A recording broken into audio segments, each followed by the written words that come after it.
सकाळी उठून बघितलं तर काय मस्त विशाल बघत होता मॅच म्हणजेच क्रिकेट. तर छान असा टक लावून बघत होता आणि ते पण बॅट हातामध्ये घेऊन बघत होता. तर म्हटलं चला तो नादी लागला, छान पटकन स्वयंपाक बनवून घ्यावा.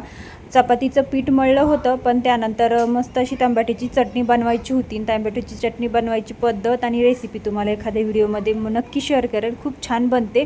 नंतर त्यांचा डब्बा वगैरे दिला आणि मग मी पण जेवण करायला बसले, मुलं पण बसले. तर बघा मस्त अशी तांबट्याची चटणी, रस आणि चपाती बनवलेली होती आणि सोबतच भात पण थोडासा फ्राय केला होता.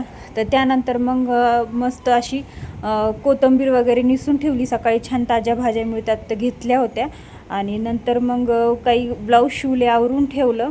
आणि बघा अशा पद्धतीचं भरपूर राडा होता खाली पडलेला, तो आवरायचा होता. आणि ब्लाऊज द्यायचे होते, काही अस्तर आणायचे होते आणि काही कट पण करायचे होते. तर चला व्हिडिओला लाईक शेअर सबस्क्राईब करा. भेटू उद्याच्या व्हिडिओमध्ये. Bye bye.